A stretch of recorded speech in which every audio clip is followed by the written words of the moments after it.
up, tribe? How you guys doing? Go ahead and hit that subscribe button. I hope you like this video. This is your review of The Real Housewives of Atlanta Season 14 Reunion Part 1. The ladies, we've already done the whole fashion review. Go over to the Whether You Like It or Not panel. We broke it down. It was a tropical theme. It was a Jamaican tropical island theme. All the ladies had on red, fuchsia variations of. I personally, who was my favorite? I don't even remember now. My least favorite, I think, was Sheree's. That was my least favorite. But I thought everybody looked decent. Like, I don't think anybody was like absolutely positively, oh my gosh, what were you thinking? You know what I mean? Everybody looked decent.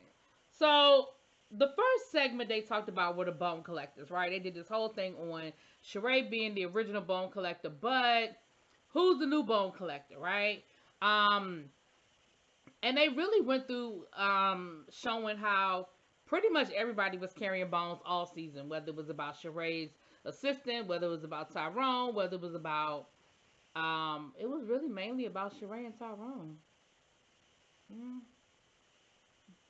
Yeah. It was mainly Sheree and Tyrone. But anyway, um then there's this whole thing where Drew was trying to like make a, you know, like she was trying to be shady or whatever, and was talking about Fatum and the bones. Talking about, I think she was the real bone collector. I mean, she really was your chihuahua. And it was just like chirp, chirp, birds, birds, chirp, chirp. Even Andy was like, okay, well, let's move on. Because, girl, nobody, it was hollow. It was hollow.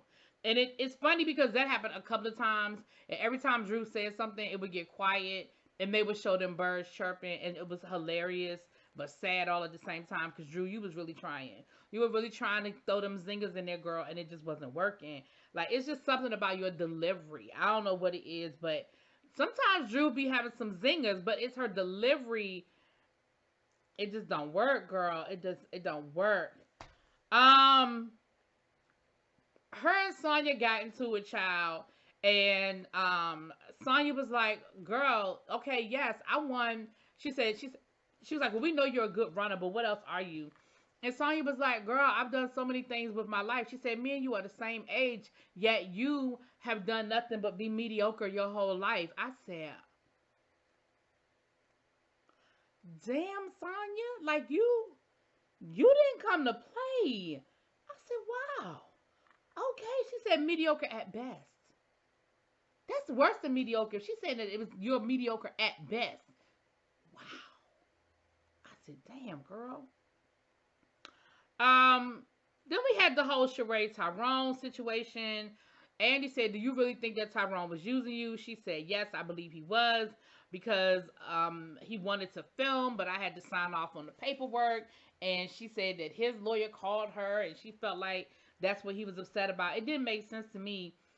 I don't know, girl. Like I said, this whole Tyrone thing just never did make sense to me, child. Then somehow or another, Marlo and they got into it about whether Kandi was shading her or not.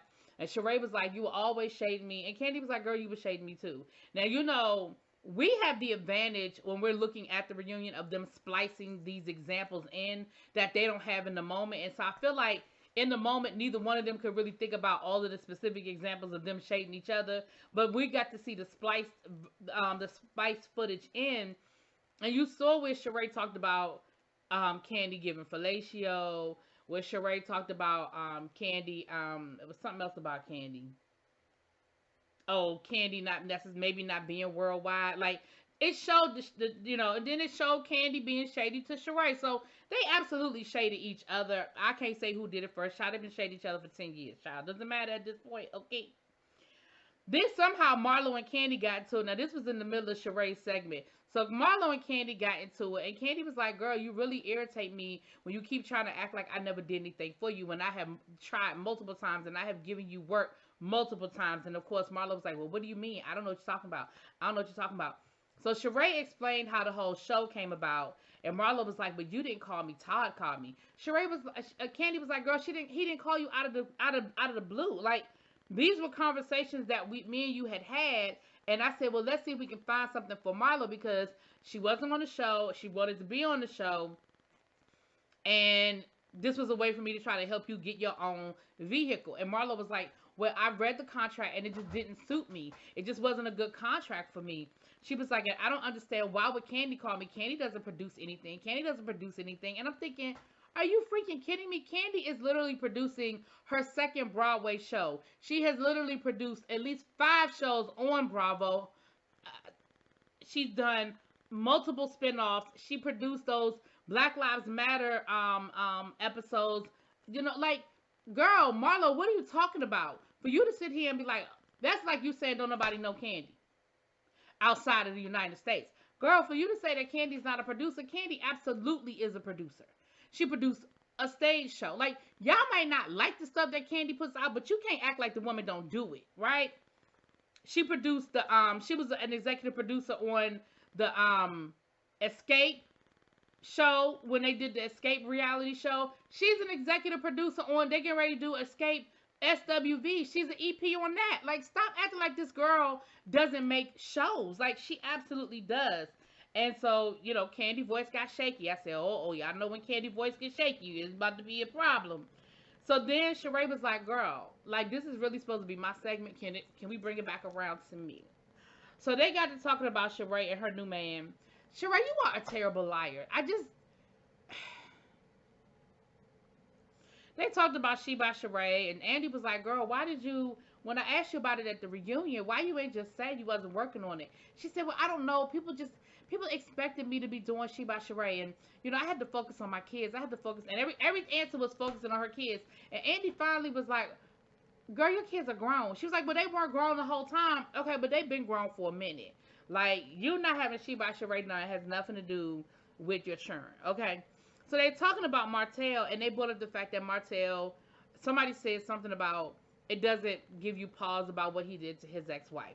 And so Andy was like, well, what did he do to his ex-wife? And Kenya was like, cheated on her multiple times and had a baby on her. Sheree will say, well, I really don't know. I mean, I don't know. I don't watch the show. I don't know. But then in the next breath gonna say, well, you know, when you see him on the show, he's not somebody that, you know, I would think I would want to date. I mean, he really doesn't come off well on the show. But in person, he's a really nice guy.